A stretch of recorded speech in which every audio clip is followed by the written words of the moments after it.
Vous le savez, on est une région qui porte l'agriculture de façon très volontariste, et notre président nous permet d'avoir un budget au-delà de toutes les espérances, puisque nous avons le tout premier budget de France. Lorsque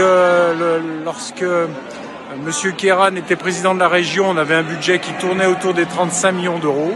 Aujourd'hui, j'ai la chance, moi, de gérer plus de 120 millions d'euros pour soutenir le monde agricole de la région, avec des objectifs clairs que nous a fixés Laurent. Le premier objectif, c'est l'installation et la transmission. C'est la raison pour laquelle on a, vous le savez aussi, la DGA la plus forte de France, avec plus de 44 000 euros de moyenne en DGA. Donc, ce qui est très important, et on veut continuer à porter cette DGA très fortement.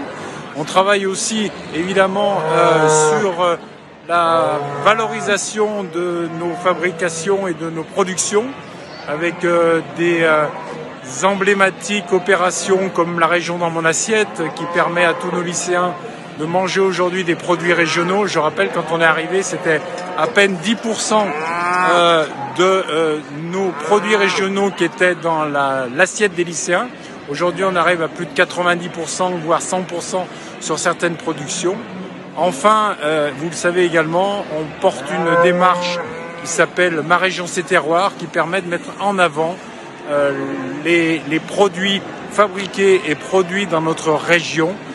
C'est purement une provenance et une régionale et une préférence régionale qu'on appuie très fortement.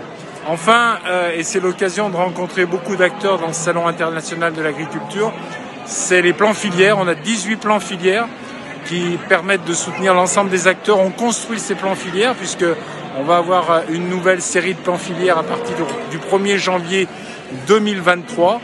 Ça nous permet de travailler avec la Chambre régionale d'agriculture, l'ensemble des filières, l'ensemble des interprofessions. C'est très intéressant et très passionnant de proposer ça. Et puis on a un enjeu que vous connaissez évidemment tous, qui est un enjeu compliqué mais qui est intéressant à travailler. C'est l'adaptation aux aléas climatiques. On a porté, nous, un rapport l'année dernière de plus de 50 millions d'euros par an pour porter des dispositifs qui permettront de s'adapter aux aléas climatiques. Et ça, c'est un enjeu que toutes les filières, qu'elles soient animales ou végétales, ont apporté, et nous le faisons avec beaucoup de volonté. On peut être très très fiers de notre agriculture et de nos agriculteurs parce qu'ils ont un métier difficile.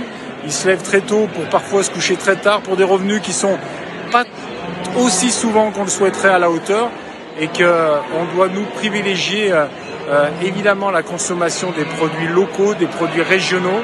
Et s'il y a une politique où la préférence régionale prend tout son sens, même si beaucoup de politiques peuvent revendiquer la même chose, c'est bien l'agriculture.